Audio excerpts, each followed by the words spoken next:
Kideaters vs. Zoo BoyZ, Chapter 13, Part B. The furry-bodied friend was oblivious of the threats of their military leader. Major Hightower kept her aim on the tree, letting Quasi run over to the boys behind her. Jeremy whispered, "It's a tree monster." Dave looked down at Jer and nodded. He welcomed Quasi to their side, then nodded at his teammate, John. His head sprung up quickly. He was knocked off his feet by the sound of a gunshot. Hightower fired 6 shots into the upper part of the tree, around 7 or 8 feet from the bottom. The bark of the tree splintered, flying through the air in all directions. Then the bark, about a foot or so just below where she fired, shifted. Their minds questioned their eyes. Did you just see what you think you saw? They could almost completely see the outline of a person. They braced themselves when they all clearly heard the voice of a human. "I'm not here. Go away." It was Caruso. Dave was laying on his side, frozen in the same position with which he was knocked down. He was baffled. Major Hightower reloaded her 6-shooter. Ronnie shot up and made the final shot, separating the whole top part of the tree from its lower 7 or 8 feet, sending its upper half crumbling to the ground. Dave yelled, "Surrender!" John yelled, "Who gave Ronnie a gun?" Ronnie grinned as he answered, "I had it since we rescued you from the Myrtles." The man dropped to his knees. Only then could they fully see how well he was camouflaged. He spoke in fear. Okay, please don't shoot. I mean no harm." Major gave the orders, "Tie him up, boys. We'll put him on the ship with the other animals." Quasi rewarded the boys with lots of licks and snuggles.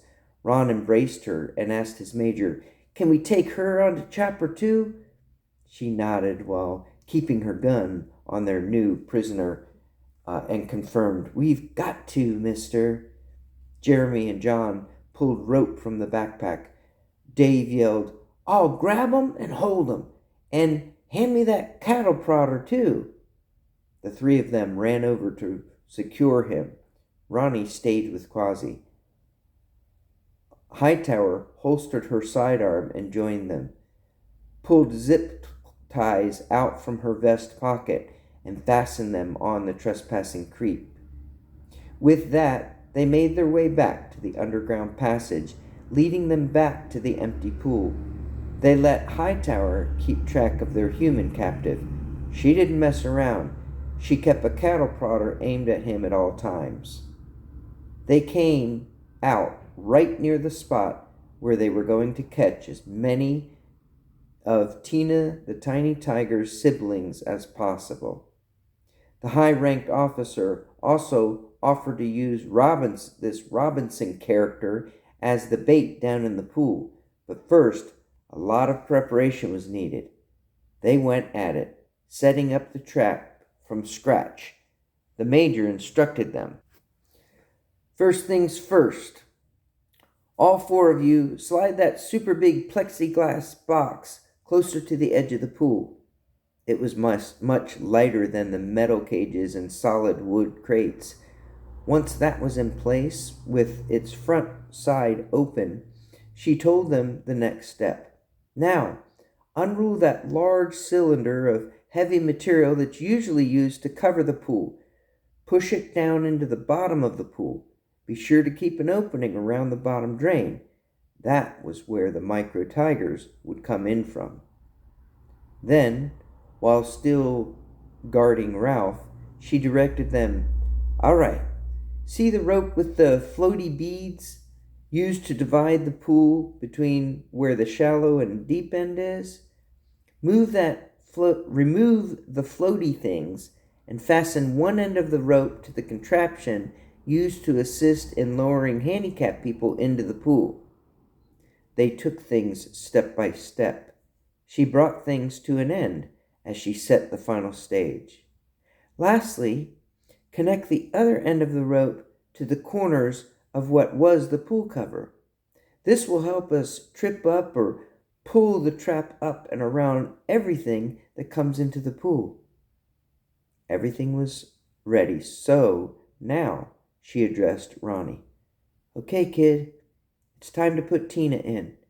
Can I see her before you go? He gave Major Hightower a glimpse. She was truly surprised, not just at Tina's size, but at the fact that Tina looked more like a lion, not a tiger. She reminded herself of notes she read of Hanson's people mixing the DNA of lions and tigers, ligers. None of that mattered now. She decided not to say anything about it.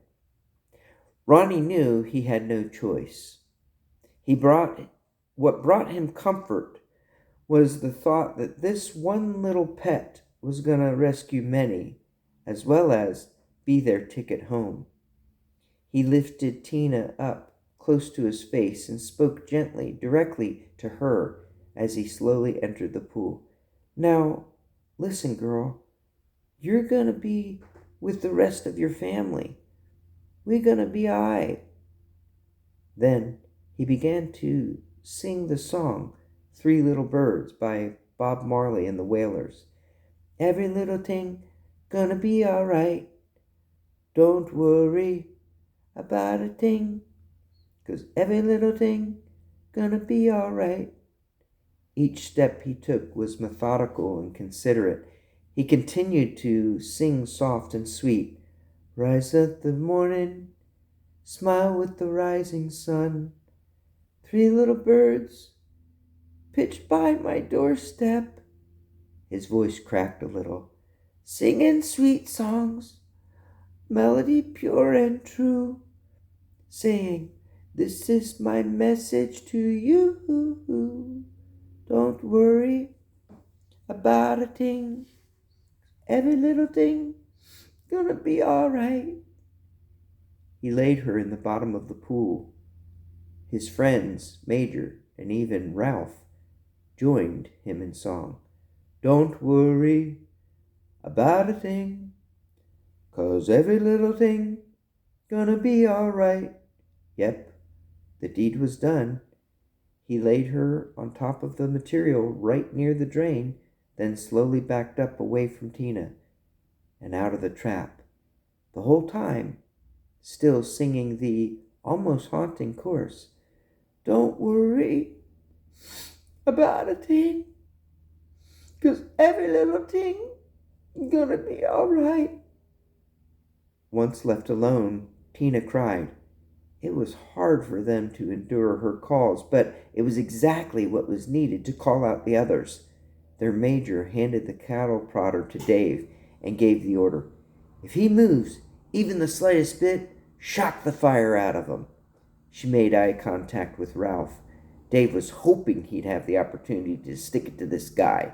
Then she went over to the lowering and lifting device. She braced herself while getting ready to crank it with all of her strength. Her combat boots pressed firmly and secure against the lower rod, while her hands grasped the upper levers. They waited. Tina cried. Ronnie covered his ears. Jeremy put his arm around Ronnie, and John moved around to the other side of the pool and kept his eyes peeled.